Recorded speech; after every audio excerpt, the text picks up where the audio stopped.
Hello. হ্যাঁ, তাওসিফ বলেন। আপনি একটা অশিক্ষিত বেশ্যার ছেলে, ঠিক আছে? আপনি একটা বেশ্যার আচ্ছা, ছেলে। থ্যাংক ইউ, আপনার মা থ্যাংক ইউ। ৩০০ টাকায় দেহ ব্যবসা করে। আচ্ছা, বলে খুশি হয়েছেন? আপনার ইসলাম জিতেছে? জিতেছে আপনার ইসলাম? Wow, fantastic! আজকে তো নাস্তিকের দাঁত ভাঙা জবাব দিয়ে দিলেন ভাই। এখন আমাদের যে কি হবে আমি তো বুঝতেই পারছি না। নাস্তিকতার এখন কি হবে ভাই? লম্পট নবী মুহাম্মদের ইজ্জত রক্ষা হয়েছে? আপনি গালিগালাজ করে গেলেন, হয়েছে? লুচ্চা নবী, পেডোফাইল নবী মুহাম্মদের ইজ্জতটা রক্ষা পেল? বলেন বলেন তাওসিফ বলেন, আর কি কি গালি দিবেন দেন। গালির ভান্ডার শেষ? জিহাদ করতে আসছেন তাই না? আচ্ছা, আমাকে সামনে পেলে কি করতেন বলেন দেখি। বলেন বলেন তাওসিফ বলেন। আছেন তো, আপনার কথা শোনা যাচ্ছে তো, বলেন বলেন। আমাকে সামনে পেলে কি করতেন আপনি? অনেক জ্বালা হয় না আপনার, মানে গায়ে জ্বালা ধরে যায় না? ইস, একেবারে একদম গায়ে জ্বালা ধরে যায় আপনাদের না? আমরা যখন লাইভ করি তখন মানে আল্লাহর আরশ কাঁপতে থাকে থর থর থর থর থর থর করে না? আল্লাহ বলে, ওরে এখন আসিফ মহিউদ্দিন আসছে লাইভে, এখন আমারে ন্যাংটা করে যেভাবে পিটাবে আমারে আর আমার নবীরে, ইস রে। বলেন বলেন, গালিগালাজ করেন। আর কি কি গালিগালাজ আছে দেন। ওমা, জিহাদ এখানে শেষ? জিহাদি ইয়া ফুস হয়ে গেল? এখন একটু কাইটা এখন আবার শেয়ার দিবেন পেজে না? এই যে আজকে প্রতিদিনকে গালি দিয়ে আসছি, ওয়াও গালি দিয়ে আসছি দিচ্ছি, হ্যাঁ, নাস্তিকতা আজকে হেরে গেল, এটুকু আবার শেয়ার, এটাকে শেয়ার দিন, ঠিক আছে? এটুকু ভালোভাবে শেয়ার দিন, ঠিক আছে? আপনি আর কথা বলছেন না, মনে হচ্ছে যে আপনার জিহাদ এখানে শেষ, ফুরায় গেছে। যদি পারেন তাহলে আমাদের যে আলোচনা, আমাদের যে লেখা, আমাদের যে যুক্তি, সেগুলার যৌক্তিক ভাবে উত্তর দেওয়ার চেষ্টা করেন। এইভাবে বেশ্যার ছেলে টেলে বইলা তো লাভ নাই। ধরেন আমি বেশ্যারই ছেলে, তাতে কি? আমার যুক্তিটা তো তাতে উল্টায় যাবে না? হ্যাঁ? আমি যার ছেলেই হই না কেন, তাতে তো আমার যুক্তিটা নষ্ট হয়ে যায় না বা ভুল প্রমাণ হয় না। এই যে চলে গেছে, আমি যার ছেলেই হই তাতে তো কিছু যায় আসে না। আমি যে যুক্তিটা দিচ্ছি বা যে রেফারেন্স দেখাচ্ছি সেটা তো ওইটাই থাকতেছে। মানে এরা মনে করে কি যে এই গালিটা দিতে পারলে খুব জিতছি, হ্যাঁ। আচ্ছা, এই মানে খুব অসহায়, এই যে অসহায় যে লোকজন, মানে তাদের ধর্মটা নিয়ে যে একটা মানে অস্বস্তিকর পরিস্থিতির মধ্যে পড়ছে, যে ওরা যুক্তিতে তো খাটতেছে না, এখন কি যে করি, যাই একটা গালি দিয়ে আসি। হুম। ঠিক আছে, পরের জনকে স্লেড আবার যুক্ত হয়েছে। স্লেড বলেন তাহলে, আনমিউট করে কথা বলেন, মাইক্রোফোন বাটন আছে, হ্যাঁ বলেন। আমার কথা শুনতে পাচ্ছেন আসিফ ভাই? হ্যাঁ শুনতে পাচ্ছি, বলেন। আচ্ছা, আপনারা যে একটা ক্রিয়েটর গডে বিশ্বাস করেন, ক্রিয়েটর গডে বিশ্বাস করেন না, এটুক শুনতে পাইছি, এরপর থেকে আর শোনা যাচ্ছে না। স্লেড আবার একটু জোরে বলেন। স্লেড আপনার কথা শোনা যাচ্ছে না, আবার একটু বলেন। স্লেড আপনার হ্যালো কথা শোনা আসিফ যাচ্ছে? ভাই। হ্যাঁ, হ্যালো, আবার এখন এখন শোনা যাচ্ছে, বলেন আবার শুরু থেকে বলেন। আমি বলতেছিলাম কি যে আপনারা যে একটা ক্রিয়েটর গডে বিশ্বাস করেন না, তো এত বড় বিশ্বাস করি একটা না। বিশ্বাস করি না কেন, বলেন। যদি একটু আগে একটু বলে নিতেন, বিশ্বাস করি না কেন, কারণটা কি? কারণ আপনি বলতে পারেন যে আপনি ঈশ্বরকে দেখতে পারেন না, এই জন্য বিশ্বাস দেখতে করেন না, পারি কিন্তু না একদম। এটা তো আমরা কখনো বলি নাই ভাই, আমাদের কোনো লাইভ থেকে এরকম কোনো কথা কখনো বলা হয় নাই যে আমরা দেখতে পারি না এই জন্য আমরা বিশ্বাস করি না। এরকমের কোনো বলদ মার্কা কথা আমাদের কোনো লাইভ থেকে এই পর্যন্ত কেউ কখনো বলে নাই। কোনো নাস্তিকের মুখে থেকে আমি শুনি নাই এরকমের উদ্ভট গাঁজাখুরি কথা, যে ভাই আমরা তো দেখতে পারি না এই জন্য আমরা বিশ্বাস করি না। এই টাইপের সুনাহাগা মার্কা কথা কেউ কখনো বলে নাই, বরঞ্চ আমরা হাজার বার এই জিনিসটা বলেছি যে আমাদের কাছে কোনো প্রমাণ নাই, এই কারণে আমরা এই জিনিসটা বিশ্বাস করি না। প্রমাণ যে শুধুমাত্র দেখতে পারার মধ্যে সীমাবদ্ধ, এটা আমরা কখনো বলি নাই। এটা আপনি আমাদের কথাকে ভুলভাবে ব্যাখ্যা করছেন বা আমাদের কথাকে বিকৃতভাবে উপস্থাপন করতেছেন। এই যে যেমন ধরেন, এই জিনিসটা নিয়ে লিখেও রাখছি সংশয়.com-এ, লেখাও আছে এটা নিয়ে। শুধু যে আমরা হাজারবার বলছি তা না, এটা নিয়ে লেখাও আছে আমাদের। এই যে দেখেন এখানে কি লেখা, পড়েন তো, স্লেড পড়েন তো। যে ভাই দেখা যাচ্ছে না কি? কোথায়। আমি ও, এই যে স্ক্রিনে শেয়ার দিয়েছি, কি লেখা, টাইটেলটা কি লেখা, একটু পড়েন তো। যা দেখা যায় না নাসিররা কি সেগুলো বিশ্বাস করে? আচ্ছা, যা দেখা যায় না নাস্তিকরা কি সেগুলো বিশ্বাস করে? এই যে আমরা দেখি যে ভূমিকাটা পড়েন তো ভাই, এখানে কি লেখা?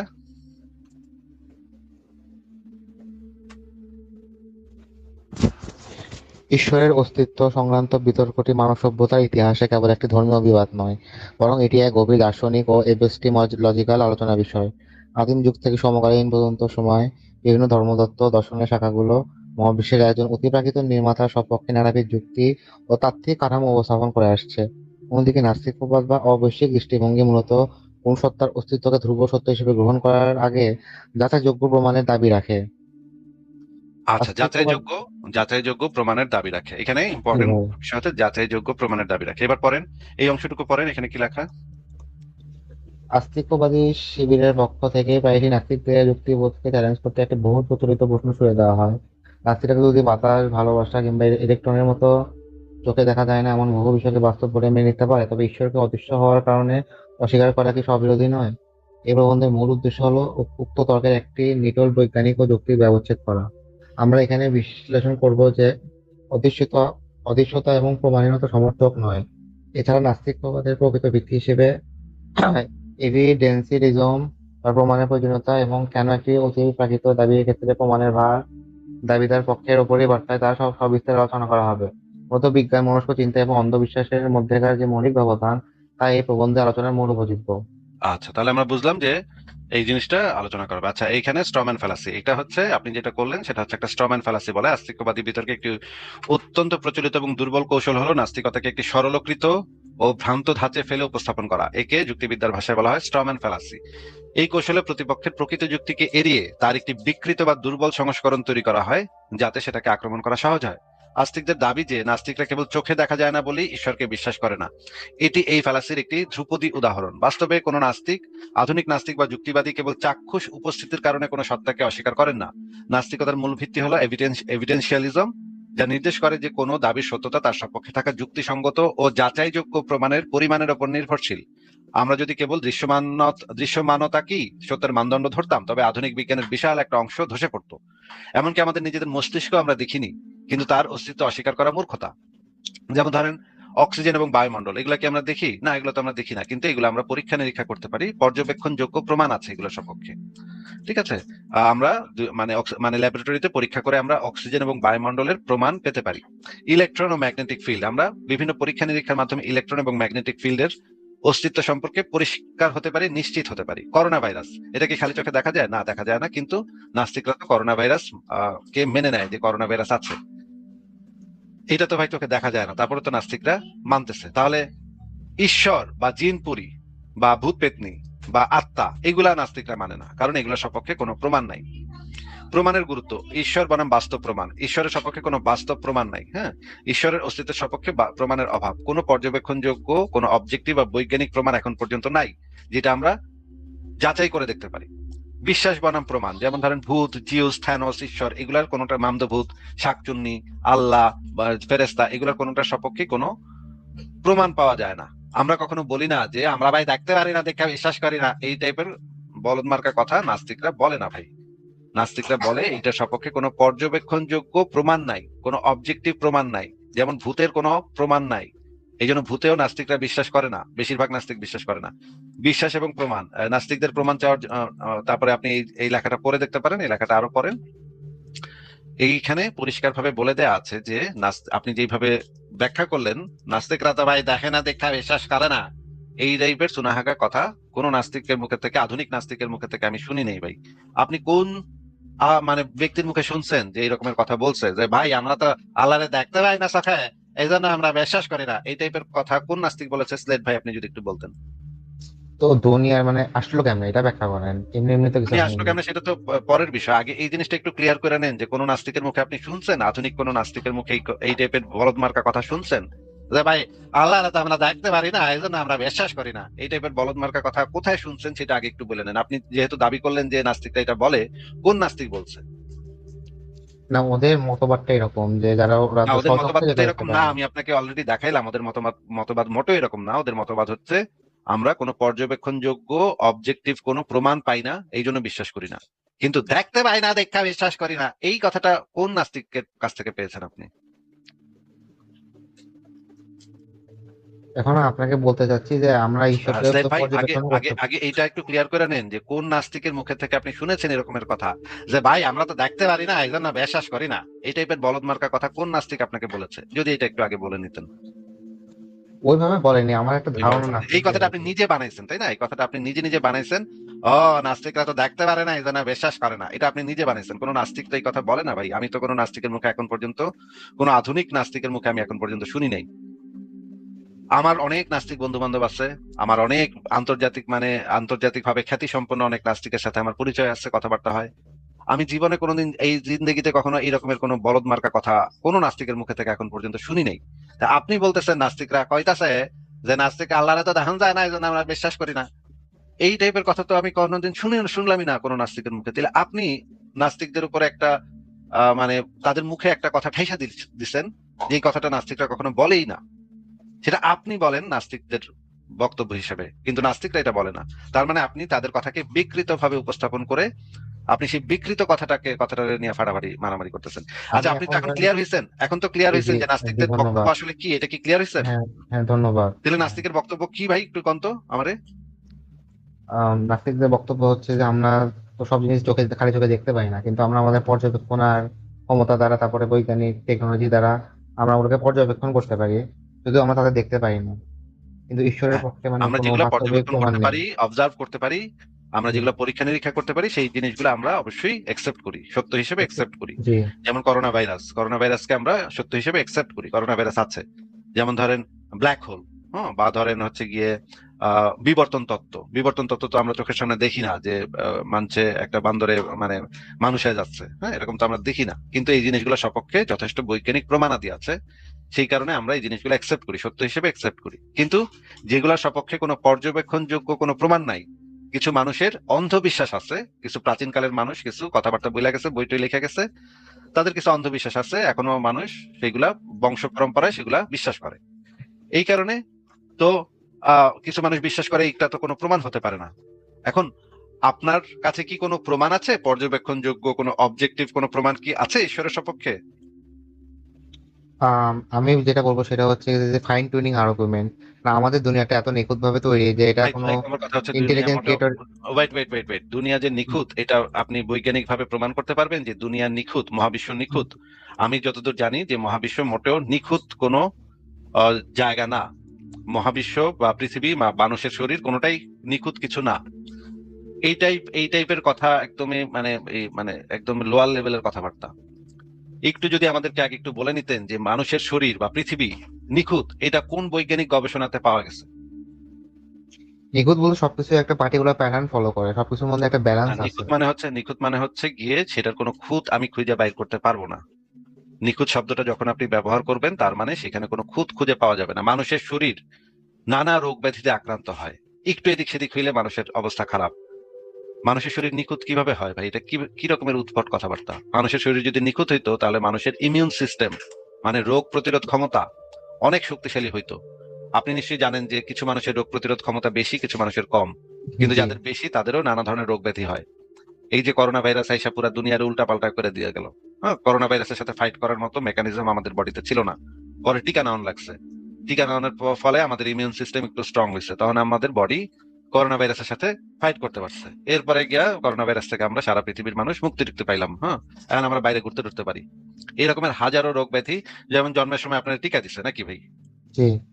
তো নিখুঁত যদি আপনার বডি যদি নিখুঁত হয়ে থাকে, তাহলে আবার টিকা দিয়ে আপনার বডিটাকে ইমিউন করতে হবে কেন? মানে আপনার বডিটাকে রোগ প্রতিরোধের জন্য প্রস্তুত করতে হবে কেন? এটা দেখেন, আল্লাহ এমন ভাবে সৃষ্টি করছে যে না, আমাদের। আপনি আল্লাহ কেমন ভাবে সৃষ্টি করছে সেটা তো এখন আপনি প্রমাণ করেন নাই, সেটা ওইটা পরে যখন আপনি আল্লাহর প্রমাণ দিবেন তখন আপনি ওইটা বলতে পারবেন। আপাতত এখনো সেই জিনিসটা আপনি প্রমাণ করেন নাই। আপাতত জি, আমাকে এটা বলেন যে আপনি তো বললেন মানুষের শরীর একটা নিখুঁত জিনিস, তাইলে মানুষের শরীর নিখুঁত হয়ে থাকলে আমাদের কেন টিকা নিতে হইতেছে? টিকা নেওয়ার তো তাহলে দরকার পড়তো না। যেমন ধরেন কম্পিউটারও তো একজন মানুষ বানাইছে, তো ভাই, ওটাও তো আপনি ধরেন। যখন নিখুঁত শব্দটা ব্যবহার করবেন তার মানে আমি সেখান থেকে কোনো খুঁত খুঁজে বাইর করতে পারবো না। আমি তো অলরেডি আমি এরকম লাখ লাখ উদাহরণ দেখাতে পারবো। মানুষের শরীরে ক্যান্সার হয়, অনেক শিশু প্রতিবন্ধী হয়, জন্মের সময় পেটে থেকে বাইরানোর সময় বিকলাঙ্গ হয়, দুইটা শিশু মাথা লাগানো থাকে, জোড়া লাগানো থাকে। এগুলো মানুষের জেনেটিক প্রবলেম, মানুষের জিনের ভিতরে নানা সমস্যা আছে। যেমন ধরেন আপনার কিছুদিন পরে হয়তো ডায়াবেটিস হয়ে যাবে, এটা হয়তো আপনার বাপের ডায়াবেটিস ছিল, আপনারও ডায়াবেটিস হবে। এগুলা মানুষের জেনেটিক প্রবলেম। এই জিনের ভিতরে এই প্রবলেম গুলা থাকার কারণে আপনি সেগুলা নিয়ে বের হন।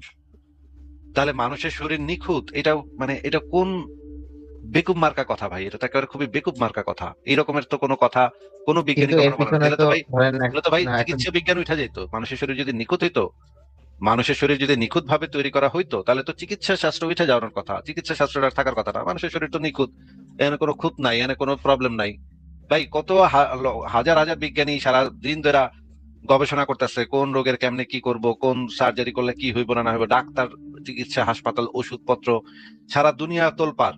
আপনি কইতেছেন নিখুঁত।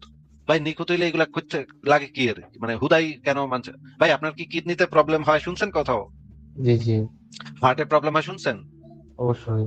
তো এগুলা হয় কেন? নিখুঁত যদি একটা জিনিস হয়, একটা মেশিন যদি নিখুঁত হয়, মনে করেন একটা কোম্পানি থেকে একটা মোবাইল সেট দিল এবং মোবাইল সেট দিয়া কইলো যে এই মোবাইল সেটটা নিখুঁত, এই সেটের ভিতরে কোনো সমস্যা নাই। আমি কিনুনের সাথে সাথে দেখা গেল সে এটা ভাইরাস অ্যাটাক করে মোবাইল ফোনের সব ডেটা চলে নিয়ে গেছে, আমার সব অ্যাকাউন্টের টাকা পয়সা মোবাইল দিয়া সব চলে নিয়ে গেছে। আর যদি নিখুঁত হয়ে থাকতো তাহলে তো কোনো হ্যাকার এটা হ্যাক করতে পারতো না, তাই না? জি। তাহলে যদি এখন আমি আমার নিখুঁত করে বেচে জিনিসটা, মোবাইল সেটটা নিখুঁত করে বেচলো, বেচনের 2 দিন পরে আমার মোবাইল থেকে হ্যাক কইরা হ্যাকাররা আমার সব টাকা পয়সা, ব্যাংকের সব টাকা পয়সা খালি করে দিয়ে গেল। এখন আমি কি আর ধরুম না ওই ব্যাটারে যে ব্যাটা কইছিল ওই মানে মোবাইলটা নিখুঁত, এটার কোনো সমস্যা নাই, এটার ভিতরে কোনো সিকিউরিটি প্রবলেম নাই, এটা নিখুঁত যে কইছিল, এই হালার পুতেরে কি আর ধরতে হবে না আমার? সেটাও আমি বুঝতে পারছি। তাহলে নিখুঁত যদি আল্লাহ, মানে আপনার আল্লাহ যদি নিখুঁত বানায় থাকে, তাহলে তো আল্লাহর গিয়া এখন ধরন দরকার হালার পর তুই আমার কি বডি দিছস। আচ্ছা আপনি কোন তো ভাই, আপনি নুনু কাটেন, মুসলমানি করান, জি, হ্যাঁ। নুনু নিখুঁত জিনিসের আবার নুনু কাটন লাগে কে? এটা একটা ট্র্যাডিশন ইসলামের আর ট্র্যাডিশন কি। বুঝলাম, ট্র্যাডিশন তো বুঝলাম, কিন্তু নিখুঁত জিনিস আবার কাইটা মানে খুব খুব করণ লাগবো কেন? আল্লাহ যদি নিখুঁত করে বানায় দিয়া থাকে তারপর আবার নুনু কাটতে গেছে কে? এটা হয় আল্লাহর আদেশ, এটা সব মুসলিমই আল্লাহর বিশ্বাস আদেশ তো করে আর মানে। বুঝলাম, কিন্তু এটা যুক্তিটা কি যে একটা যদি নিখুঁত জিনিস বানায় থাকে আল্লাহ, ওটারে আবার মানে কাছে ছুরি কাছি লাগাই আবার খুদ করণ লাগবো কেন? নিখুঁত থেকে তো ছুরি কাছি লাগালে খুঁত হয়ে গেল, তাই না? জি। তাহলে খুদ করণ লাগলো কেন? আল্লাহ আল্লাহ কাইতেই পাঠাইতো, নিখুঁত করেই তো আল্লাহ পাঠাইছে, তাহলে কাইতেই পাঠাইতো। ওমা, তাহলে কি আপনি বলতে পারছেন যে এক মুখে কইতেছেন নিখুঁত, এক মুখে কইতেছেন নিখুঁত, আবার কইতেছেন নুনুর আগা কারণ লাগবো, এটা কেমন কথা ভাই? বুঝলাম না এখন তো। আমি এখন আমি ধরেন মহাবিশ্বটাকেও যদি দেখেন, এটাও তো না অনেকটা মহাবিশ্ব নিখুঁত, আমি এতক্ষণ কথা বলতেছিলাম মানুষের শরীর নিয়ে, কিন্তু আমি জি আপনাকে জি। সেই জিনিসটাও দেখাতে পারি। দেখেন ভাই, আমার একটা লেখা আছে, আগে মানুষের শরীরটা শেষ করি, হ্যাঁ মানুষের শরীর আচ্ছা, শেষ। বলেন বলেন, আমি শুনতেছি। মহাবিশ্ব, পৃথিবী সবকিছু দেখাতে পারবো যে সবকিছুর ভিতরে অনেক বড় ধরনের সমস্যা আছে, বড় ধরনের প্রবলেম আছে। এই যে আমার একটা লেখা আছে, এই লেখাটার নাম হচ্ছে পারফেক্ট ডিজাইন বনাম বিবর্তনীয় টিঙ্কারিং, মানুষের শরীর আসলে কতটা নিখুঁত। হ্যাঁ, এই লেখাটার ভিতরে আমি দেখিয়েছি যে মানুষের শরীরে কতগুলা প্রবলেম আছে, কতগুলা বড় বড় প্রবলেম আছে। হুম, চোখের উল্টা রেটিনা বা ব্লাইন্ড স্পট, ঠিক আছে, চোখে একটা বিরাট প্রবলেম আছে মানুষের শরীরে। আচ্ছা আপনি তো এটা জানেন যে বিলাই রাতের বেলা চোখে দেখতে পারে, জানেন এটা? হ্যাঁ, জানি। মানুষ কি রাতে চোখে দেখতে পারে? না ভাই। তাহলে বিলাইয়ের চোখটা তো আমাদের থেকে বেটার নাকি? বিড়ালের চোখটা ওইভাবে তৈরি, ওদের ওই রাত্রে যেভাবে রাতে তৈরি, দেখে। কিন্তু আমাদের থেকে বেটার তো। যে কোশ্চেনটা হ্যাঁ। করি, কোশ্চেনটা শুনে কোশ্চেনটার উত্তর দেন ভাই, আরেকটা জি জি কথা ভাই, বলার হ্যাঁ, সময় আমাদের পান। আমাদের থেকে আচ্ছা বেটার। এই যে এই আকাশে যে ঈগল পাখি ওড়ে, তারা দেখেন যে উপর থেকে খুব সুন্দর করে। আচ্ছা কোনো বিলাইরে তো কোনোদিন চশমা টশমা পড়তে দেখেন নাই, দেখছেন? না ভাই। ঈগল পাখিরা তো চশমা টশমা লাগে না, তাই না? ওরা খুব সুন্দর না। দেখতে পায় দূরের জিনিস নাকি? জি। মানুষের ভিতরে তো লাখ লাখ কোটি কোটি মানুষ চশমা পরে, চশমা পরে একটা এক্সট্রা জিনিস লাগাইতে হয় চোখের সামনে নাকি, ভালোভাবে হ্যাঁ। জি। দেখার জন্য। তো নিখুঁত জিনিসের এক্সট্রা জিনিস লাগাইতে হয়, কিন্তু গরু ছাগলের কোনো এটা লাগাইতে না। আচ্ছা ঠিক আছে, এরপরে আপনি দেখেন চোখের ভিতরে যে প্রবলেম আছে, মানুষের চোখের যে একটা ব্লাইন্ড স্পট আছে, এই জায়গাটাতে হচ্ছে, এই যে ছবিটা আমি বানাইছি, ছবিটার ভিতরে হচ্ছে এই জায়গাটাতে হচ্ছে একটা ব্লাইন্ড স্পট আছে, মানে এমন একটা জায়গা আছে যেখানে কোনো জিনিস থাকলে মানুষ চোখে ওই জিনিসটা দেখতে পাবে না। সেটা আপনি এই লেখাটা পড়েন, লেখাটা পড়লে আরো ভালোভাবে বুঝতে পারবেন। মেরুদণ্ডের গঠন এবং পিঠের ব্যথা, মানুষের মেরুদণ্ডে একটা প্রবলেম আছে। সেই প্রবলেমটা হচ্ছে যে এই জায়গাটাতে মানুষের সবসময় ব্যথা করবে, এটা বয়স যত হইতে থাকবে তত ব্যথা করবেই, করবে। এবং এটার মূল কারণটা হইতেছে মানুষের মেরুদণ্ডটা একটু প্রবলেমেটিক। প্রবলেম থাকার কারণে এই যে মানুষটা আগে এইভাবে হাঁটতো, কিন্তু এখন সোজা হয়ে হাঁটে, সোজা হয়ে হাঁটার জন্য মানুষের মেরুদণ্ডটা সেইভাবে ডেভেলপ করে নাই। এই জন্য ওয়ার্ল্ড ওয়াইডে 80% মানুষের, 80% অ্যাডাল্টের লোয়ার ব্যাক পেইন হয়। এটা একেবারে সারা পৃথিবীর একটা বড় সমস্যা। এই লোয়ার ব্যাক পেইন এখন পর্যন্ত সলভ করা যাচ্ছে না। এই প্রবলেমের মানে প্রবলেমটা হয়ে রয়েছে মেরুদণ্ডের গঠনের কারণে। গঠনটা এরকম যে এটা হবেই হবে, কিছু করার নাই। আমরা এটা মানে কিওর খুঁজতেছি, মানে বিজ্ঞানীরা কিওর খুঁজতেছে, কিন্তু আচ্ছা প্রসবের সময় যে সমস্যা, যে জটিলতাগুলো হয়, দেখেন প্রসবের সময় বাচ্চা যখন জন্ম দেয় তখন অনেক ধরনের প্রবলেম হয়। মানুষ হচ্ছে গিয়ে একটা ইমেচিউরড বেবি, মানে অন্য প্রাণীগুলা দেখবেন আপনি জন্ম হওয়ার পরই টিকটিং করে লাফানো শুরু করে। আপনি ছাগলের বাচ্চা দেখছেন ভাই? হ্যাঁ, দেখছি। এই যে ইসের বাচ্চা দেখছেন, এই যে হাঁসের বাচ্চা দেখছেন, বা মুরগির, হাঁসের বাচ্চা কিন্তু জন্মানোর পরেই সুন্দর পানিতে সাঁতার কাটা কাটা শুরু করে, দেখছেন? হ্যাঁ, হ্যাঁ। মানুষ হইতেছে সবচেয়ে মানে দুর্বল একটা প্রাণী, যেটা জন্মের সময় বহুদিন তাদের নিজস্ব কোনো ইয়া থাকে না। মানে হচ্ছে গিয়ে সার্ভাইভ করার যে মেকানিজম, সেই মেকানিজমটা মানুষের বাচ্চাদের থাকে না। এই জন্য একটা মানুষের বাচ্চাকে দীর্ঘদিন টেক কেয়ার করতে হয়, মানে ধরে ধরে ইয়া করতে হয়, দুধ খাওয়াইতে হয়, দুধ চিনায় দিতে হয়। এইগুলা মানুষের বাচ্চা পারে না। মানুষের বাচ্চা হচ্ছে একটা ইমেচিউরড বেবি হয়। মানুষের বাচ্চা হচ্ছে সবচেয়ে ইমেচিউরড, মানে হচ্ছে গিয়ে ম্যাচিউরড হওয়ার আগেই তারা বের হয়ে যেতে হয়, বের হয়ে যায়। হ্যাঁ, এই কারণে মানুষের বাচ্চা মরে যাওয়ার সম্ভাবনা সবচেয়ে বেশি থাকে। আর অন্যান্য প্রাণীর বাচ্চা দেখবেন ম্যাচিউরড হয়ে বের হয়। দেখছেন আপনি নিশ্চয়ই দেখছেন এগুলা। তাহলে আপনি তো বলতেছেন মানুষ একটা পারফেক্ট ডিজাইন, কিন্তু আমি তো অসংখ্য অসংখ্য জিনিস দেখাতে পারি। এখানে আমার কাছে অনেক রেফারেন্স আছে। রোগ জীবাণুর কাছে মানুষের দুর্বলতা, তারপরে মানুষের ইন্দ্রিয়ের সীমাবদ্ধতা, অনেক অনেক সমস্যা আছে। হ্যাঁ, আচ্ছা, এবার আমি একটা কাজ করি, এই লেখাটাকে আমি জেমিনি দিয়ে চেক করে দেখি। যে আমি তো আপনার এত কিছু বললাম, নিশ্চয়ই আপনি ভাবতেছেন যে নাস্তিকে মনে হয় মিছা কথা কইতেছে, আমার বানায় বানায় কইতেছে, কি লেখছে না না লেখছে তার ওয়েবসাইটে এডিট কোনো ঠিক ঠিকানা আছে, এগুলো সত্য নাকি মিথ্যা, এগুলা আপনি বুঝবেন কেমনে, নাকি স্লেট ভাই? না, না, না, সমস্যা নেই, আপনি যদি চেক করতে চান করেন। না, আমি এই জন্য চেক করে দেখাচ্ছি আপনাকে যে আমি যে ঠিক আছে। লেখাটা লিখছি সেই লেখাটার তথ্যগুলো সঠিক কিনা। এই যে দেখেন, লেখাটার লিঙ্ক এখানে দিছি, লেখাটার লিঙ্ক এখানে দিয়ে আমি জিজ্ঞেস করবো যে তুমি এই প্রবন্ধটি পড়ে বলো এই প্রবন্ধের দাবিগুলো সঠিক ও যৌক্তিক কিনা। তো আমি এই প্রবন্ধের লিঙ্কটা দিয়ে আমি ওরে এই প্রবন্ধটা পড়তে বলি, দেখি যে পইরা ও কি বলে, জেমিনি কি বলে। জেমিনাই কি বলে, জেমিনাই তো এই প্রবন্ধটার পরে একটা নিরপেক্ষ এবং একটা ইয়া দিবে, অ্যানালাইসিস দিবে এই প্রবন্ধটা পড়ে, নাকি ভাই? জি। আচ্ছা, তাহলে আমি দেখি যে মানুষের শরীর নিখুঁত কিনা এই বিষয়ে। আমি যে প্রবন্ধটা লিখছি, প্রবন্ধটা পড়ার পরে জেমিনাই কি বলে, জেমিনাইয়ের মানে সে আরো অ্যানালাইসিস করবে জিনিসটাকে অ্যানালাইসিস করে আমাকে একটা কমপ্লিট উত্তর দিবে মানুষের শরীর আসলে নিখুঁত কিনা। আপনি যে বলেন ফাইন টিউনিং, ফাইন টিউনিং তো এখানেই ব্যর্থ হয়ে যাবে ভাই। দেখি আমরা এখানে ওরা মানে জেমিনাই কি বলে। দরকার হলে আমরা চ্যাট জিপিটি দিয়ে আমরা এই জিনিসটা অ্যানালাইসিস করতে বলতে পারি। তো আপনার দাবির যে মূল আপনার যে আর্গুমেন্টের যে মূল ভিত্তি, যে মানুষ হচ্ছে একটা ফাইনলি টিউনড, এটা তো এখানেই যদি আমি এটা দেখাতে পারি, তাহলে তো এটা এখানেই আপনার মানে প্রস্তাবনার ভিত্তি তো নষ্ট করে দিতেছি আমি। আমি আপনার প্রস্তাবনার ভিত্তিটাই নষ্ট করে দিব। তাহলে তো আর আপনি এই আর্গুমেন্টটা সামনের দিকে আগাইতে পারবেন না। আপনার আর্গুমেন্টের ভিত্তিটাই তো ছিল এটা, যে মানুষ হইতেছে ফাইনলি টিউনড, তাই না ভাই? জি। তো এটাই যদি আমি মানে ভুল প্রমাণ করে দিতে পারি, তাহলে তো আপনি আর্গুমেন্টটা সামনের দিকে বাড়াইতে পারবেন না, কারণ আপনার আর্গুমেন্টের বেসটাই হইতেছে ভুল তথ্যের উপরে নির্ভরশীল। আচ্ছা, দেখি এখানে কি লিখছে। আসিফ মহিউদ্দিনের লেখা এই প্রবন্ধটির মূল দাবি হলো মানবদেহ কোনো অলৌকিক বা ত্রুটিহীন প্রকৌশলীয় নকশা, পারফেক্ট ডিজাইন নয়, বরং এটি 3.5 বিলিয়ন বছরের দীর্ঘ বিবর্তনীয় ইতিহাসের একটি জোড়াতালি ভিত্তিক টিংকারি প্রক্রিয়ার ফসল। জোড়াতালি ভিত্তিক, হ্যাঁ, আমি আমার প্রবন্ধে দাবি করেছি মানুষের বডি হচ্ছে একটা জোড়াতালি বডি। আধুনিক অ্যানাটমি, বিবর্তনীয় জীববিজ্ঞান এবং চিকিৎসা বিজ্ঞানের আলোকে প্রবন্ধটির মূল দাবি এবং এর সপক্ষে উপস্থাপিত উদাহরণগুলো সম্পূর্ণরূপে সঠিক এবং যৌক্তিক। দেখা যাচ্ছে ভাই, সম্পূর্ণরূপে জি, জি। সঠিক ও যৌক্তিক। আচ্ছা, নিচে প্রবন্ধের প্রধান দাবিগুলোর বৈজ্ঞানিক ও যৌক্তিক ভিত্তি বিশ্লেষণ করা হলো। ভূমিকা ও বিবর্তনীয় টিংকারিং তত্ত্ব। প্রবন্ধের শুরুতেই ফরাসি নোবেল জয়ী বিজ্ঞানী ফ্রাঁসোয়া জ্যাকবের 1977 সালের গবেষণাপত্রের সূত্র ধরে বলা হয়েছে, বিবর্তন কোনো দূরদর্শী প্রকৌশলীর মতো শূন্য থেকে নিখুঁত ব্লুপ্রিন্ট তৈরি করে না, বরং এটি হাতের কাছে থাকা বিদ্যমান অঙ্গ বা জিনকে পরিবেশের সাথে সামান্য পরিবর্তন করে কাজ চালায়। মানে মানুষের শরীর হইতেছে কাজ চালাবার মতো, কিন্তু সেটা মোটেও পারফেক্ট ডিজাইন না। এইটার মানে এটার হচ্ছে কি, এইটার এই গবেষণাটার জন্য একটা নোবেল পুরস্কার পাইছে এই নোবেল জয়ী বিজ্ঞানী ফ্রাঁসোয়া জ্যাকব এই গবেষণাটার জন্য একটা নোবেল পুরস্কার পাইছে। মানে এইখানে লেখা দেখেন, এই ধারণাটি জীববিজ্ঞানে অত্যন্ত সুপ্রতিষ্ঠিত। বিজ্ঞানী নীল সুবিনও তার গবেষণা দেখিয়েছেন কিভাবে মানুষের কানের অভ্যন্তরীণ গঠন, কবজির হাড় ও স্নায়ুসমূহ প্রাচীন মাছ ও উভচর প্রাণীর বিবর্তনীয় উত্তরাধিকার বহন করছে। ফলে মানুষের শারীরিক গঠনকে নিখুঁত মাস্টারপিস বলার কোনো বৈজ্ঞানিক ভিত্তি নেই। এই কথাটা দেখা যাচ্ছে ভাই?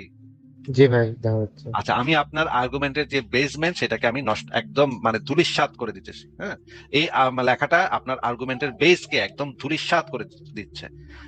তারপরে আমরা দেখি চোখের উল্টা রেটিনা ও ব্লাইন্ড স্পট। শরীরবৃত্তীয় দিক থেকে প্রবন্ধের এই দাবিটি সম্পূর্ণ সত্য। মেরুদণ্ডী প্রাণীদের চোখের রেটিনা ইনভার্টেড বা উল্টা ভাবে সাজানো থাকে, যার ফলে আলোক সংবেদনশীল কোষগুলোর সামনে স্নায়ু ও রক্তনালীর একটি স্তর থাকে। এটি আলোর পথে বাধা সৃষ্টি করে এবং ছবির তীক্ষ্ণতা কমায়। এছাড়া যেখানে অপটিক নার্ভ মস্তিষ্কে প্রবেশ করে সেখানে ফটোরিসেপ্টর কোষ না থাকায় একটি ব্লাইন্ড স্পট বা অন্ধবিন্দুর তৈরি হয়। অন্যদিকে অক্টোপাস বা স্কুইডের মতো অমেরুদণ্ডী সেফালোপডদের চোখ ভার্টেড বা সোজা, যার ফলে তাদের চোখে কোনো ব্লাইন্ড স্পট থাকে না। মানুষের চোখ যদি নিখুঁত পরিকল্পনাকারীর কাজ হতো, তবে মানুষের চোখকে অক্টোপাসের চেয়ে অদক্ষভাবে তৈরি করার কোনো যৌক্তিক কারণ থাকতো না। মেরুদণ্ডের গঠন ও পিঠের ব্যথা। দেখেন এখানে প্রত্যেকটা কথাকে আমি যে কয়টা কথা লিখছি, প্রত্যেকটা কথাকে তারা বলছে এই কথাগুলো একদম সঠিক, বৈজ্ঞানিক ভাবে প্রত্যেকটা কথা সঠিক। আমরা একেবারে উপসংহারে চলে যাই, দেখি কি লিখছে। উপসংহারটা আপনি একটু পড়ে শোনান তো ভাই। সামগ্রিকভাবে প্রবন্ধটিতে উত্থাপিত প্রতিটি দাবি এবং উদাহরণ আধুনিক চিকিৎসা বিজ্ঞান ও বিবর্তনীয় জীববিজ্ঞানের প্রতিষ্ঠিত তথ্যের সাথে সঙ্গতিপূর্ণ। প্রবন্ধের যুক্তিগুলো আবেগ বা বিশ্বাসের উপর ভিত্তি করে নয়, বরং যাচাইযোগ্য বৈজ্ঞানিক প্রমাণের উপর প্রতিষ্ঠিত। অতএব প্রবন্ধটির দাবিগুলো বৈজ্ঞানিকভাবে সঠিক এবং যুক্তিগতভাবে সম্পূর্ণ গ্রহণযোগ্য। মানবদেহ টিকে থাকার জন্য যে কোনো উপায় যথেষ্ট ভালো, কিন্তু কোনো অর্থে নিখুঁত নয়। আচ্ছা, মানুষের বডি হইতেছে গুড এনাফ টু সার্ভাইভ, জি। মানে হচ্ছে গিয়ে টিকে থাকার জন্য জোড়াতালি মার্কা একটা মানে বডি, সেটা টিকে থাকার জন্য যথেষ্ট, কিন্তু এটা মোটেও কোনো নিখুঁত পারফেকশনের অনেক দূর। কি বাদ, পারফেকশন তো অনেক দূরের ব্যাপার, অনেক প্রবলেম আছে মানুষের বডিতে। তাহলে আপনি যে বলতেছিলেন মানুষের, আচ্ছা আমরা যদি এখন মহাবিশ্ব বা পৃথিবীর দিকেও যাই, সেটা নিয়ে আমার লেখা আছে, আমি সেটাও আপনাকে একটা একটা করে বের করে দেখাতে পারি যে পুরো পৃথিবীতে বা মহাবিশ্বে কত বড় বড় সমস্যা আছে, যেগুলোর কারণে আমাদের আহ সেগুলো হচ্ছে গিয়ে সেগুলো প্রত্যেকটাই হচ্ছে জোড়াতালি মার্কা, মানে গুড এনাফ টু সার্ভাইভ। তাহলে আপনার আর্গুমেন্টের যে বেসমেন্ট, ফাইন টিউনিং, সেই বেসমেন্টটা নষ্ট হয়ে গেছে। এখন এখান থেকে আপনি এই আর্গুমেন্টটা আর মেক করতে পারবেন না। এই আর্গুমেন্টের উপরে দাঁড়ায় যদি আপনি বলেন ভাই সবকিছু এত ফাইনলি টিউন, তাহলে তো এটা আল্লাহ ছাড়া আর কে বানাইছে বা আর কেডা বানাইছে, এটা মানে মেকার ছাড়া কারিগর ছাড়া কেডা বানাইছে, এই কারিগর ছাড়া কেডা বানাইছে ওইদিকে আপনি যাইতেই পারবেন না, কারণ আপনার আর্গুমেন্টের বেসমেন্ট আমি নষ্ট করে দিছি। এবার আপনি বলেন আর কোনো আর্গুমেন্ট আছে নাকি? মহাবিশ্বের বিষয়ে বলতে চাচ্ছিলাম আর কি। মহাবিশ্ব যদি বলতে চান, আমি মানুষের বডিটা দেখাইছি, আমি আমার কাছে ওই জি। মহাবিশ্ব নিয়েও লেখা আছে।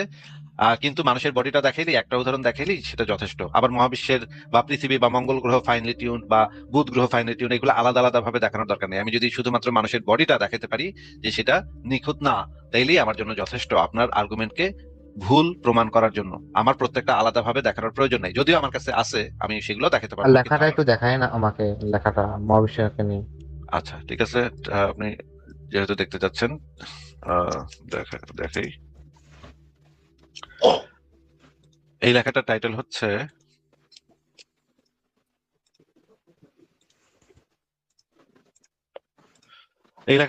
পৃথিবীর নিখুঁত নকশার আড়ালে লুকানো মহাজাগতিক আপোষ। হ্যাঁ, দেখেন এইখানে এই জিনিসটা বলা আছে। আহ, এই লেখাটা যদি আপনাকে এখন পুরোটা পড়ে শোনাইতে চাই, তাহলে অনেক সময় লেগে না, যাবে আমার। আপনাকে শোনাতে হবে না, আমি নিজে পড়বো নি। হ্যাঁ, নিজে পড়ে নিয়ে না, তার চেয়ে ভালো আমি এই লেখাটাও আমি জেমিনিকে দিয়ে পড়াইয়া দেখি ওরা কি বলে এই লেখাটা পড়া। আবার জেমিনাইতে ফেরত যাই, আমরা দেখি পুরা লেখাটা পড়ে শোনাইলে তো অনেক টাইম লেগে যাবে। আমি ওকে জিজ্ঞেস করি।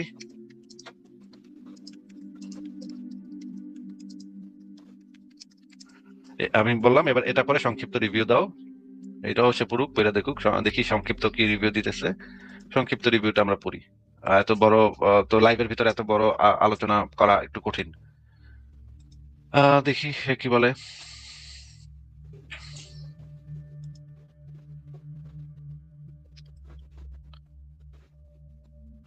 দুইটা লেখাই আপনাকে আমি দেখাইছি, টাইটেলটা সার্চ করেন বা সংশয় ডট কমেন্ট পড়েন। তারপর যদি সেগুলো নিয়ে আলোচনা, আরো ফার্দার আলোচনা থাকে, তাহলে তো আমার লাইভের দরজা তো খোলাই থাকে, আপনি আইসা পড়েন। কিন্তু এই আপনার এই আর্গুমেন্ট টিকে না। হ্যাঁ, আচ্ছা, আসিফ মেদিনের লেখা পৃথিবীর নিখুঁত নকশার আড়ালে লুকানো মহাজাগতিক আপোষ প্রবন্ধটির একটি সংক্ষিপ্ত এবং বস্তুনিষ্ঠ রিভিউ নিচে দেওয়া হলো। মূল বিষয়বস্তু কেন্দ্রীয় দাবি প্রবন্ধটি। আচ্ছা, আপনি পরে শোনান তো কি লেখা এখানে। প্রবন্ধটি মূলত ধর্মতাত্ত্বিক বা উদ্দেশ্যবাদী ডিজাইন আর্গুমেন্ট বা মহাবিশ্বের নিখুঁত নকশা তত্ত্বের একটি জ্যোতির্বিজ্ঞান ও ভূতাত্ত্বিক খণ্ডন। লেখকের মূল দাবি হলো পৃথিবী এবং সৌরজগৎকে মানুষের বসবাসের জন্য কোনো অলৌকিক, অভিভাবক সুলভ বা নিখুঁতভাবে পরিকল্পিত মঞ্চ হিসেবে ভাবা এক ধরনের মানবকেন্দ্রিক অলীক কল্পনা। বিজ্ঞানসম্মত বাস্তবতায় পৃথিবী কোনো নিখুঁত নকশা নয়, বরং এটি পদার্থবিজ্ঞানের নিয়ম, থার্মোডাইনামিক্স এবং কোটি কোটি বছরের মহাজাগতিক প্রতিঘাতের মধ্য দিয়ে গড়ে ওঠা এক ধরনের অস্থায়ী সমঝোতা বা মহাজাগতিক আপোষ, আপোষ, sorry. Trade of, cosmic trade of. আচ্ছা, পড়েন এরপর কি লেখা। প্রধান যুক্তি ও বৈজ্ঞানিক ভিত্তি: রেয়ার আর্থ হাইপোথেসিস এবং এক্সোপ্ল্যানেট ডাটা। লেখক দেখিয়েছেন যে জটিল বহুকোষী জীবনের জন্য প্রয়োজনীয় শর্তাবলী মহাবিশ্বে অত্যন্ত বিরল, যা বিজ্ঞানী ওয়াল্ট ও ব্রাউনলি এর রেয়ার আর্থ তত্ত্ব দ্বারা সমর্থিত। 2026 সাল পর্যন্ত নাসা কেপলার টেস বা জেমস ওয়েব টেলিস্কোপ থেকে প্রাপ্ত এক্সোপ্ল্যানেট ডাটা বিশ্লেষণ করে প্রবন্ধে বলা হয়েছে যে হ্যাবিটেবল জোনের মাত্র 10 থেকে 20% গ্রহ জটিল জীবন ধারণে সক্ষম হতে পারে। এটি প্রমাণ করে পৃথিবীর এই পরিবেশ কোনো মহাজাগতিক সাধারণ নিয়ম নয়, বরং একটি ব্যতিক্রমী সংযোগ। পড়েন। আর প্রবন্ধে একটি গুরুত্বপূর্ণ যৌক্তিক সতর্কতা দেওয়া হয়েছে: পৃথিবীর দুর্যোগগুলোকে সরলভাবে কোনো নকশার ত্রুটি হিসেবে দেখা ভুল। উদাহরণস্বরূপ, টেকটনিক প্লেটের অনবরত সংঘর্ষ স্বল্প মেয়াদে মারাত্মক ভূমিকম্প সুনামি সৃষ্টি করলো, দীর্ঘমেয়াদে এই প্রক্রিয়ায় কার্বন সিলিকন চক্র নিয়ন্ত্রণ করে বায়ুমণ্ডলের কার্বন ডাই অক্সাইডের স্তরকে স্থিতিশীল রাখে। এই প্লেট ইত্যাদি ইত্যাদি। থার্মোডাইনামিক্স এবং এন্ট্রপি, যৌক্তিক গভীরতা: পৃথিবীটিকে নিখুঁত নাকি ত্রুটিপূর্ণ এই সরল দ্বিমুখী বিতর্কের ঊর্ধ্বে নিয়ে গেছে বাস্তবতাকে লেখক সংজ্ঞায়িত করেছেন পর্যাপ্ত, সাফিসিয়েন্ট বা বিপজ্জনকভাবে যথেষ্ট, ডেঞ্জারাসলি অ্যাডিকুয়েট হিসেবে, যা আধুনিক বিজ্ঞান ও দর্শনের আলোকে অত্যন্ত বস্তুনিষ্ঠ এবং পরিপক্ক একটি দৃষ্টিভঙ্গি। মানে আমি দাবি করেছি যে মানে পৃথিবী মহাবিশ্বে এমন একটা গ্রহ যেটা হচ্ছে বিপজ্জনকভাবে যথেষ্ট, ডেঞ্জারাসলি অ্যাডিকুয়েট বা পর্যাপ্ত, মানে গুড এনাফ, হ্যাঁ, কিন্তু এটা মোটেও নিখুঁতের ধারে কাছেও না। তারপরে নিচে হয়েছে প্রমাণের নির্ভরযোগ্যতা: প্রবন্ধটি সমসাময়িক জ্যোতির্বিজ্ঞানের ডেটা এবং সুপ্রতিষ্ঠিত বৈজ্ঞানিক মডেলগুলোর সমন্বয়ে রচিত, যা এর প্রতিটি যৌক্তিক দাবিকে শক্তিশালী একাডেমিক ভিত্তি দান করেছে। দার্শনিক বার্তা: প্রবন্ধের শেষের দিকে দার্শনিক উপসংহারটি অত্যন্ত জোরালো। মহাবিশ্ব মানুষের জন্য কোনো নৈতিক বা সুরক্ষামূলক প্রতিশ্রুতি দেয়নি। আমরা মহাবিশ্বের কোনো বিশেষ লক্ষ্য বা কেন্দ্রবিন্দু নই, বরং পদার্থবিদ্যা, রসায়ন ও কোটি বছরের বিবর্তনের ফলে সৃষ্ট এক ভঙ্গুর ও ক্ষণস্থায়ী ফলাফল মাত্র। সংক্ষেপে, এটি একটি চমৎকার বৈজ্ঞানিক এবং সংশয়বাদী বিশ্লেষণধর্মী প্রবন্ধ। ধর্মীয় আবেগ বা অতি সরলীকরণ একপাশে সরিয়ে রেখে মহাজাগতিক ও ভূতাত্ত্বিক বাস্তবতাকে অত্যন্ত সৎ, যৌক্তিক ও একাডেমিক নিরপেক্ষতার সাথে তুলে ধরতে এটি সম্পূর্ণভাবে সফল। এই লেখাটা সম্পর্কে জেমিনাই এই রিভিউটা দিল। এখন আপনি বলেন যে আপনি লেখাগুলো ভালো করে পড়ে দেখেন, পড়ে দেখার পরে আপনি যদি আমার লেখাগুলা চেক করে দেখবেন আবার, যে আমার লেখাগুলা বৈজ্ঞানিকভাবে কত যৌক্তিক এবং বৈজ্ঞানিকভাবে কতটা সঠিক। ধর্মীয় অন্ধবিশ্বাস বাদ দিয়ে শুধুমাত্র যুক্তি এবং বৈজ্ঞানিক প্রমাণের সাপেক্ষে আমার বক্তব্যগুলা সঠিক কিনা। তো আমার বক্তব্যগুলো যদি সঠিক হয়, তাহলে তো আপনার আর্গুমেন্টের যে বেসমেন্ট, ফাইন টিউন, এইটা আর থাকতেছে না। এই জিনিসটা আমি ধসায় দিচ্ছি অলরেডি। তাহলে আপনি এখান থেকে কোনো আর্গুমেন্ট মেক করতে পারবেন না, কারণ আপনার মহাবিশ্ব বা মানুষের শরীর বা পৃথিবী এগুলা কোনোটাই ফাইনলি টিউন না। সেটাই আমি আপনাকে আপনার যে আর্গুমেন্টের যে ফার্স্ট প্রেমিস, সেটাই আমি আপনাকে ভুল প্রমাণ করে দেখাই দিছি। এবার বলেন আপনার কাছে কি, এখন আপনি বলতে পারেন ভাই তাইলে ভাই এত সুন্দর মহাবিশ্ব হইলো কেমনে, হ্যাঁ এত সুন্দর আকাশ বাতাস নদী পাখি কেমনে হইলো ভাই, এই কোশ্চেনটা করতে পারেন। আপনার কি কোশ্চেন এটা?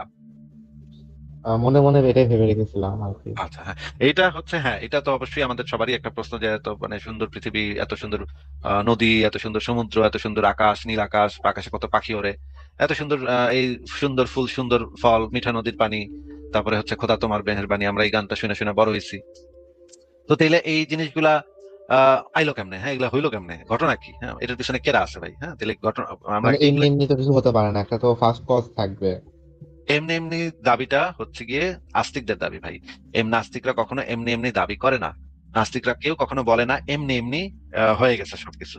হম আহ আপনাকে আরেকটা লেখা দেখাচ্ছি। এটা হচ্ছে কোরআনে বলা আছে যে এমনি এমনি আল্লাহ কোন বলে আর সবকিছু হয়ে যায়। এটা হচ্ছে ইসলামের দাবি যে এমনি এমনি হয়।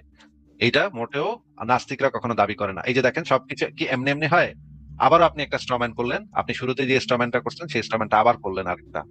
নাস্তিকরা কোনোদিন যে মহাবিশ্বের সবকিছু এমনি এমনি হয়ে যায়। এটা হচ্ছে কোরআনের দাবি যে এই যে আল্লাহ কোন বলে আর এমনি এমনি হয়ে যায়, এটা কোরআনের দাবি। দেখেন এখানে যে জিনিসটা বলা আছে, কোরআনে যে জিনিসটা বলা আছে, এই যে কোরআনের আয়াতগুলো আছে এখানে, তখন তার জন্য শুধু বলেন হয়ে যাও, তখনই তা হয়ে যায়। আল্লাহ যখনই বলে শুধুমাত্র বলেন হও, আর তাতেই হয়ে যায়, মানে এমনি এমনি হয়ে যায়। দেখেন তাফসিরে এই জিনিসটা বলা আছে। তাফসিরে কি লেখা আছে আমরা দেখি। তাফসিরে জালালাইনে যে জিনিসটা লেখা আছে দেখেন, আহ দেখা যাচ্ছে ভাই তাফসিরে জালালাইনে? জি ভাই, জি ভাই, দেখা যাচ্ছে। এই যে দেখেন এখানে লেখা, যিনি কোনো অস্ত্র যন্ত্রের মুখাপেক্ষী নন, যার কোনো মাল মশলা বা উপকরণ সরঞ্জামের প্রয়োজন হয় না, যিনি স্থান অবস্থান পরিস্থিতির নিগড়ে আবদ্ধ নন, যিনি সময় বন্ধনের ঊর্ধ্বে, যিনি কোনো নমুনা স্যাম্পল দেখে বানাবার প্রয়োজন অনুভব করেন না, যার কোনো উস্তাদ প্রশিক্ষকের দিক নির্দেশনার প্রয়োজন হয় না, তিনি সৃজনশীল প্রকৌশলী, তিনি উপকরণ সংযোজক কারিগর নন, প্রকৃত বাস্তব অর্থ আক্ষরিক অর্থে তিনি স্রষ্টা, কারো সহযোগিতা ছাড়াই তিনি আহ নাস্তি জগৎ থেকে অস্তিত্বে নিয়ে আসেন। এখানে আরো বলা আছে যে তিনি কোনো কিছু ছিল না, জাস্ট সে বলছে হও, আর তা এমনি এমনিতে হয়ে গেছে, আর কিছু লাগে নাই, কোনো কাঁচামাল লাগে নাই, কোনো কিছু লাগে নাই। আচ্ছা, এটা এখানে দেখেন, এই যে দেখেন, কোন বলা ছাড়া শুধু এটুকু বোঝানোর উদ্দেশ্য যে ওদিকে আল্লাহ তাআলার ইচ্ছা হলো আর তৎক্ষণাৎ ওদিকে কোনো মাধ্যম ও বিরতি ছাড়াই তা বাস্তবে প্রকাশমান হলো। এইটা হচ্ছে কোন বলার মজেজা, কোন বলার যে তাফসির সেটা এখানে বলা আছে। আবার নিচে দেখেন লেখা আছে, অর্থাৎ ব্যাস তখনই ওই বিষয়টি অস্তিত্বে এসে যায়, হয়ে যেতে কোনো বিলম্ব হয় না এবং তার জন্য কোনো সহায়তা, মাধ্যম, অংশগ্রহণ করা ইত্যাদির প্রয়োজন হয় না। এই শব্দটি দ্বারা বিষয়বস্তুর অস্তিত্ব বিধানে আল্লাহ তাআলার কুদরতের অতি দ্রুত বাস্তবায়ন বোঝানো হয়। আচ্ছা, দেখেন এই অনস্তিত্ব থেকে কোন বলে আর সাথে সাথে হয়ে যায়, কোনো কিছু লাগে না, কোনো মানে কার্যকারণ লাগে না, আর কিছুই লাগে না, জাস্ট কোন বলে আর আল্লাহ পাক কোন বলে আর হয়ে যায়। তাহলে তো এই যে এমনি এমনি হয়ে যাওয়ার দাবিটা কি নাস্তিকদের দাবি নাকি ইসলামের দাবি, কোন তো? এমনি এমনি বলতে বোঝাচ্ছে যে কোনো মানে ফার্স্ট কজ অথবা ক্রিয়েটর গড না না, ছাড়া ফার্স্ট এমনি কজ সেটা পরে, ফার্স্ট কজ নাকি সেকেন্ড কজ সেটা পরে জিনিস। আপনি আগে একটু আমাদেরকে বলেন যে এই যে এমনি এমনি হয়ে যায় এই দাবিটা তো ইসলামের দাবি, এটা কোরআনের দাবি যে আল্লাহ পাক কোন বলে আর সবকিছু এমনি এমনি হয়ে যায়। নাস্তিকদের কোনো মুখে থেকে আমি কখনো শুনি নাই এরকমের কোনো কথা যে ভাই সবকিছু না, ভাই মহাবিশ্বের সবকিছু এমনি এমনি হয়ে গেছে, এমনি এমনি একদিন মানে এমনি এমনি হইতেছিল, এমনি এমনি হয়ে গেছে সবকিছু। এইরকম কোন নাস্তিক কোনোদিন দাবি করছে এটা আমি কোনোদিন বাপের জন্মে শুনি নাই ভাই। এমনি এমনি হয়ে যাওয়ার দাবিটা তো কোরআনে বলা আছে যে আল্লাহ পাক কোন বলে আর সবকিছু হয়ে যায়। তাহলে এখানে তো আপনি আল্লাহ কাজটা করছে, আল্লাহ কজ যেই ছিল কাজটা ফার্স্ট করুক, কজ। কিন্তু কাজটার প্রক্রিয়াটা তো এমনি এমনি যে হ বলে আর হয়ে যায়, আর তো কোনো কাঁচামাল লাগে না, তারপর কোনো আর কিছু মানে ও আচ্ছা আল্লাহ যে কইলো হও, এটা কে শুনছে, কে শুই না, আল্লাহর হুকুমটা শুই না, সে বাস্তবায়ন করছে কে? তখন তো কিছু ছিল না। এটা আল্লাহ পরে কোরআনে রিভিল করছে আর কি। যেটা কোরআনে রিভিল করছে সেটা আপনি অন্ধবিশ্বাস করেন, সেটা ভিন্ন কথা। আপনাকে আমি জিজ্ঞেস করতেছি, মনে করেন আর কিছুই নাই, মহাবিশ্বে কিছুই নাই, একটা কুন নামক একটা শব্দ হইলো, এই শব্দটা শুন একজনের শুনতে হবে, মানে আরেকটা সত্তা এখানে দরকার, ঠিক আছে, দ্বিতীয় একটা সত্তা এখানে দরকার, যে সত্তাটা এই জিনিসটা শুনবে, কমান্ডটা শুনবে, এবং কমান্ডটা শুই না সে কমান্ডটা বাস্তবায়ন করবে। আমি আপনাকে দেখাচ্ছি, সেটা নিয়ে আমার একটা লেখা আছে যে যদি হও বললে এই যে এখানে যে প্রবলেমটা দেখা দিচ্ছে যে দাঁড়ান একটু আমি দেখাচ্ছি আপনাকে।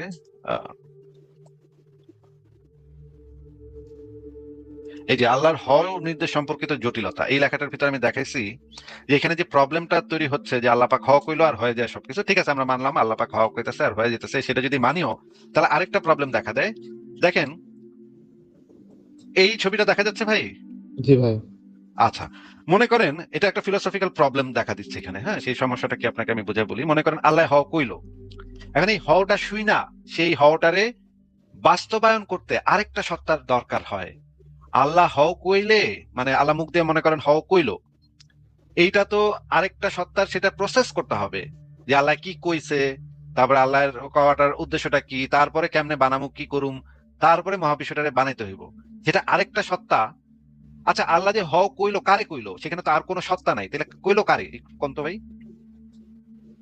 ওটা বলছে যাতে দুনিয়ার সৃষ্টি হোক, আকাশ হ্যাঁ, বানানোর সেই জন্য না তো। সৃষ্টিটা করবো কেটা? মানে আল্লাহ হও কইলো দুনিয়াটা যেন সৃষ্টি হয় সেটা বুঝলাম, কিন্তু নির্দেশনা গ্রহণ এবং বাস্তবায়নকারী যদি না থাকে, মানে আপনি মনে করেন আমারে কইলেন যে আহ আমারে লাইভে নেন, হ্যাঁ, আমি সেখানে আপনাকে লাইভে নিতে পারলাম, লাইভে নিলাম, বা আমি এআই কে বললাম, একটা কমান্ড দিলাম। একটা কমান্ড যখন দেয়া হয়, সেই কমান্ডটা দেয়া হয় সেখানে আরেকটা সত্তার প্রয়োজন আছে, আরেকটা সত্তা ছাড়া সেই কমান্ডটাকে বাস্তবায়ন করা তো সম্ভব না। বাস্তবায়ন করছে কে? সে নাকি আপনি এটা বলতে চান যে আল্লাহ নিজেই নিজেরা হক হইছে তারপরে নিজেই কমান্ডটারে বাস্তবায়ন করছে? হ্যাঁ, যদি আল্লাহ এরকমই হয়। নিজেই নিজেরা কয়ে থাকে তাহলে তো এটা আরেকটা দার্শনিক সমস্যা তৈরি করে যে আল্লাহ নিজে নিজেরা হক হইব কেন? কেন বলতে পারে না? যদি নিজেই নিজেরা হওয়া বলে তাহলে তো হওয়া বলার দরকার নেই, সে তো অটোমেটিক সেই জিনিসটা বানায় ফেলতে পারে। হও বইলা মুখ দিয়া হও কোন উচ্চারণ কইরা, মানে মনে করেন আপনি মুখ দিয়ে একটা শব্দ উচ্চারণ করছেন, আরেকটা সত্তার তো সেটা কান দিয়ে শুনুন লাগে, তাই না ভাই? জি ভাই।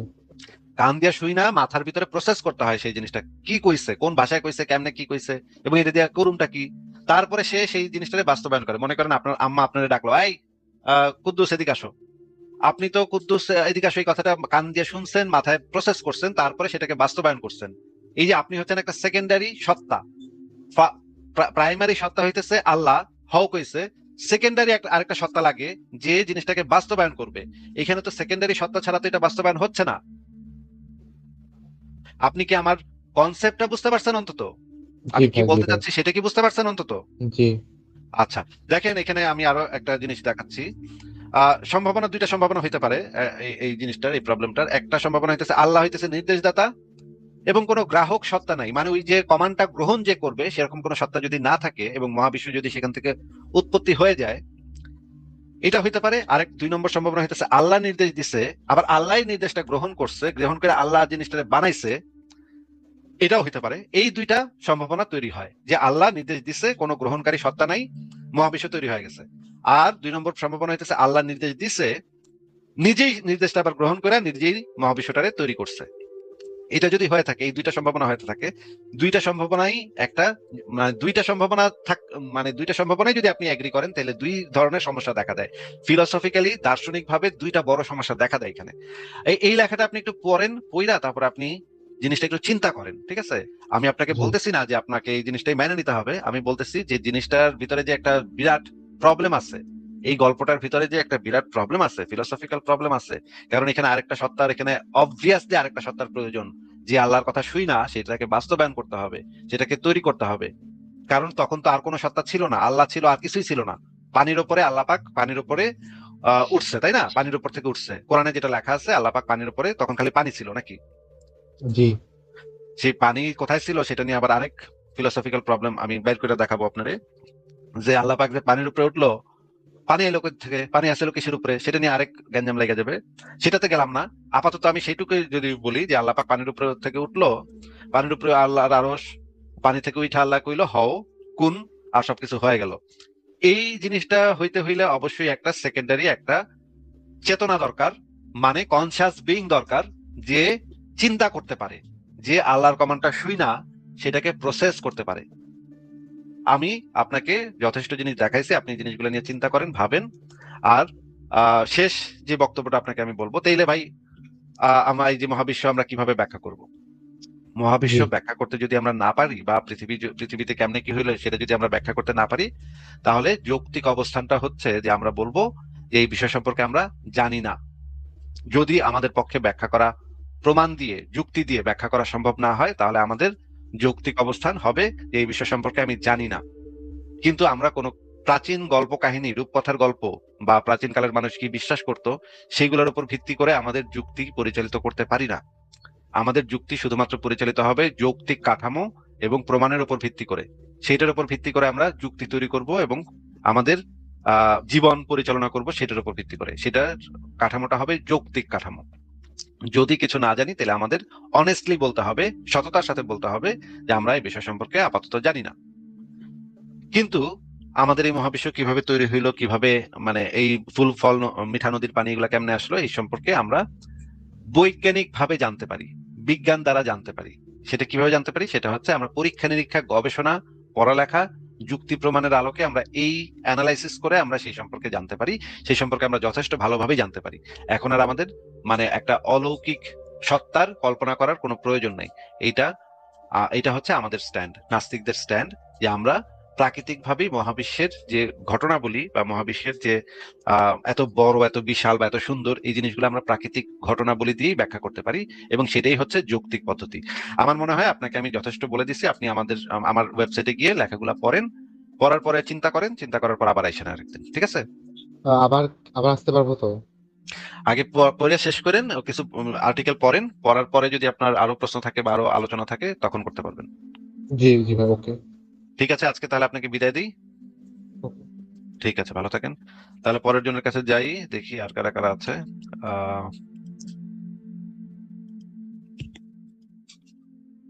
সোহেল, সোহেল আপনাকে যুক্ত করা আছে, বলেন। জি ভাই, আশা করি আপনি ভালো আছেন। হ্যাঁ, ভালো আছি, বলেন। জি ভাই, যে আমি আপনার একটু আগে যে লাইভটা শুনতেছিলাম, দেখলাম একজন মুমিন এসে গালাগালি করে। তো আসলে আমার এই মুসলিমদের এই ব্যাপারটা, এক নম্বর কথা তো বোঝে আসে না। 2 নম্বর হচ্ছে ভাই, আপনার একটা নেচারের একটা গুণ আছে, সেটা হচ্ছে যে আপনি এদেরকে রোস্ট করতে পারেন খুব ভালো।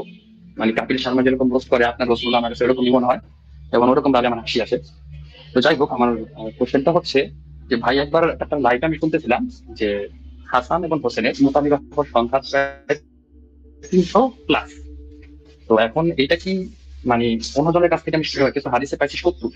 আসলে এই ব্যাপারটা আমি খুঁজে পাইতেছি না, বা আপনার যে ওয়েবসাইটটা আছে ওটার মধ্যে আমি ঠিক মতো এটাকে বের করতে পারতেছি না। তো যদি আমাকে একটু কাইন্ডলি ব্যাপারে হেল্প করতেন। আচ্ছা, ঠিক আছে। এই যে দেখেন সংশয়.com এ ঢুকে জ্ঞানকোষ পাতাতে ঢুকে আপনি যে নিচের দিকে যাবেন, নিচের দিকে দেখেন নবীর অনুসারীদের কীর্তি, এটার ভিতরে যাবেন। এখানে নিচের দিকে যাবেন, দেখি আমি কোথায় আছে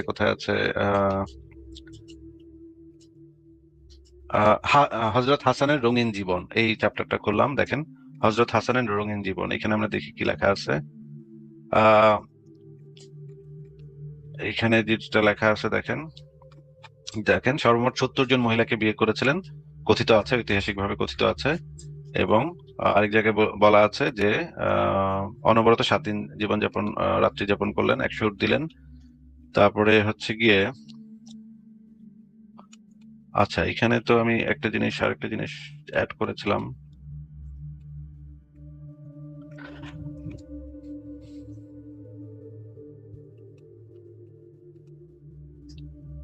আচ্ছা, এখানে এই জিনিসটা নাই। হ্যাঁ, আমি তাহলে আপনাকে পরে এই জিনিসটা খুঁজে দিব। 300 জনের ইয়াটা রেফারেন্সটা এখানে অ্যাড করা হয় নাই। 300 জনের আমি আরেকটা বইতে পড়েছিলাম, 300-র বেশি সর্বমোট তার বিবাহের সংখ্যা 300-র বেশি, কিন্তু এই আর্টিকেলে সেটা অ্যাড করা হয় নাই কোনো একটা কারণে, বা আমি হয়তো ভুলে গেছি যে কোন বইতে পড়েছিলাম। আমি তাহলে সেটা পরে অ্যাড করে দেবো এই লেখাটার ভিতরে, পরে হয়তো 2-1 দিনের মধ্যে আমি সেটা অ্যাড করে দেবো। একটু খুঁজে দেখতে হবে, ঠিক আছে? সোহেল, আপনি কি শুনতে পাচ্ছেন? আচ্ছা ভাই, আচ্ছা, দাঁড়ান, আরেকটা আর্টিকেল জি আছে জি আমার আমি শুনতে হাসানের পাচ্ছি। বিষয়ে, আরেকটা তাহলে ভাই আর্টিকেল আছে, আরেকটা একটু কোশ্চেন সেটা সেটা একটু হচ্ছে সেটা একটু চেক করে দেখি। হাসান বিষয়ে আরেকটা আর্টিকেল আছে, সেটার আচ্ছা, ভিতরে একটু চেক করে দেখি এটার ভিতরে ওই রেফারেন্সটা আছে নাকি। সম্ভবত এটার ভিতরে থাকতে পারে।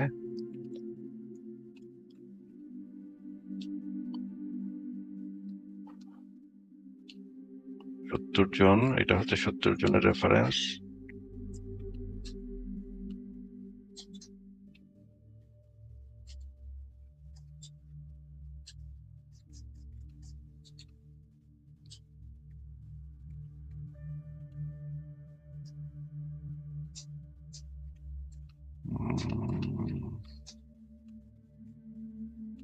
না, এখানে ওই জিনিসটা নাই। এটা আমি কোন বইতে পড়েছিলাম এখন আমার মনে পড়তেছে না ভাই, আমাকে একটু সময় দেন, তাহলে আমি একটু রিচেক করি জিনিসটা। রিচেক করে আমি পরে এক সময় অ্যাড করে দিব। ঠিক আছে ভাই, সমস্যা নাই। আমি কি আরেকটা কোশ্চেন করতে পারি ভাই? হ্যাঁ, হ্যাঁ, বলেন। সেটা হচ্ছে ভাই, এই যে ইসরায়েল ইরানের যে মানে যুদ্ধটা, বা ইসরায়েলের সাথে যে আমাদের পুরা মুসলিম বিশ্বের যে একটা যুদ্ধ, এখানে তো আমি অনেক কথাই শুনছি। সেটা হচ্ছে যে ইসরায়েল তো তাদের কাছ থেকে জমি কিনে নিছে, ঠিক আছে? তো এখানে ইসরায়েলের রাইটটাই সব দিক থেকে বেশি। মানে আমি এই বিষয়টা একটু বেশি বিশ্লেষণ করলাম না, যেহেতু আপনি জানেন। তাহলে জার্মানি, তারপর হচ্ছে আপনার আমেরিকার অনেক মানুষ যে প্রোটেস্ট করতেছে, তাহলে তারা কিসের ভিত্তিতে প্রোটেস্টটা করতেছে, বা তাদের লক্ষ্যটা কি? প্রোটেস্ট করতেছে, এটার পেছনে একটা বৈশ্বিক কারণ আছে। এটার পেছনে দেখেন, এই যে পৃথিবীতে রিফিউজিদের জন্য যে ফান্ডিংটা আসে, জাতিসংঘে যে ফান্ডিংটা আসে রিফিউজিদের, সেই রিফিউজিদের ফান্ডিংটা 2 ভাগে বিভক্ত হয়। এক ভাগ হচ্ছে গিয়ে সারা পৃথিবীর রিফিউজিদের জন্য, আরেক ভাগ হচ্ছে শুধুমাত্র প্যালেস্টাইনের রিফিউজিদের জন্য। এটা কি আপনি জানেন যে রিফিউজিদের দুইটা ফান্ডকে 2 ভাগে ভাগ করা হয়? না ভাই, এটা আমি আজকে জানতে পারলাম। আচ্ছা, এটা হচ্ছে জাতিসংঘের রুলিংস হচ্ছে এটা, যে সারা পৃথিবীর যে রিফিউজিদের, সেখানে তারা ওই ফান্ডিংটাকে 2 ভাগে ভাগ করে। একটা হচ্ছে সারা পৃথিবীর সমস্ত দেশের রিফিউজি, যত দেশ আছে সবগুলা। আরেকটা পার্ট হইতেছে শুধুমাত্র প্যালেস্টাইনের জন্য। তার মানে এটা রিফিউজিদের ফান্ড, এটা কিন্তু একটা বড় ফান্ড, এটা কিন্তু একটা বিশাল একটা অঙ্ক, বিশাল টাকা, ঠিক আছে? প্রচুর পরিমাণে টাকা। আপনি যদি মানে না জেনে থাকেন, আপনাকে একটা উদাহরণ দিই।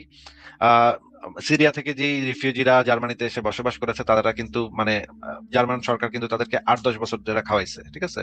এই 8-10 বছরে তাদের পুরো পরিবার, তাদের চিকিৎসা, তাদের খাদ্য, তাদের বাসস্থান, তাদের জামা কাপড়, এগুলো সমস্ত কিছু জার্মান সরকার বহন করছে। এগুলা ছাড়াও তাদেরকে এক্সট্রা প্রতি মাসে পার পার্সনকে 400 ইউরোর মতো করে হাতে দিছে, মানে তাদের খরচ করার জন্য।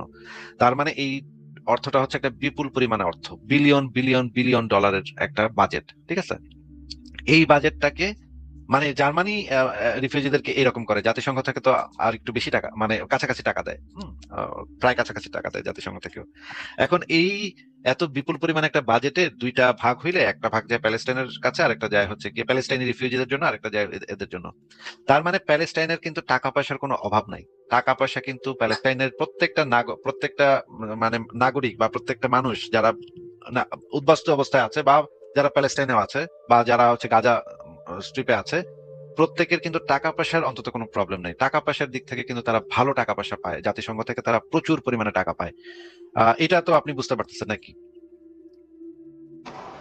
এটা ভাই আসলে আমি তো আজকে আপনার কাছ থেকে ফার্স্ট শুনলাম, বাট এটা যদি কোনো রেফারেন্স থাকতো না, কোনো যদি একটা ভ্যালিড বিষয় থাকতো, তাহলে একটু দেখালে আমার ভালো হতো। আপনি একটু জেমিনাই বা চ্যাট জিপিটি কে জিজ্ঞেস করেন যে জাতিসংঘের রিফিউজিদের ফান্ড দুই ভাগে বিভক্ত, একটা হচ্ছে প্যালেস্টাইনের রিফিউজিদের। আচ্ছা, আমি আপনাকে দেখাচ্ছি। যদি আমি জেমিনাইকে জিজ্ঞেস করি, আচ্ছা ওই আগের ইয়াটাতে জিজ্ঞেস করি যে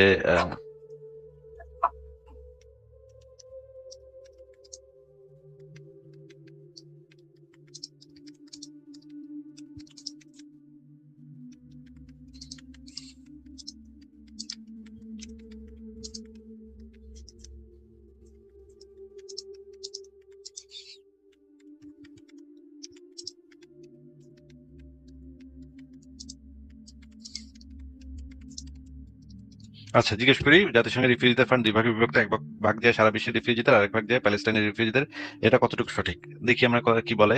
জাতিসংঘের রিফিউজিদের যে বাজেট, সেই বাজেটের কত পার্সেন্ট মানে প্যালেস্টাইনের কাছে যায়, সেটা আমরা একটু চেক করে দেখি।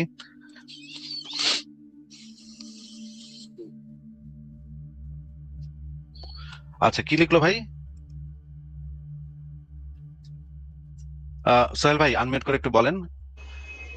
জি ভাই, আমার এখানে একটু ঘোলাটে আসতেছে, তো এখানে সত্য সম্পূর্ণ সঠিক এতটুকু পর্যন্ত বুঝতেছি। জাতিসংঘের শরণার্থী রিফিউজিদের ব্যবস্থাপনা এবং, ভাই আমার একটু জুম করতে হবে এক সেকেন্ড।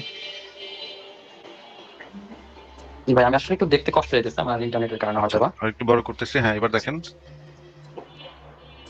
আপনার তথ্যটি সম্পূর্ণ সঠিক। জাতিসংঘ শরণার্থী রিফিউজি ব্যবস্থাপনা এবং এর জন্য বরাদ্দকৃত তহবিলের ফান্ড মূলত দুটি সম্পূর্ণ পৃথক সংস্থা এবং স্বতন্ত্র বাজেট হিসেবে এর অংশ বিশ্বজুড়ে ফিলিস্তিনি ব্যতীত অন্য সকল শরণার্থীর জন্য, আর অন্যটি হচ্ছে শুধুমাত্র ফিলিস্তিনিদের জন্য।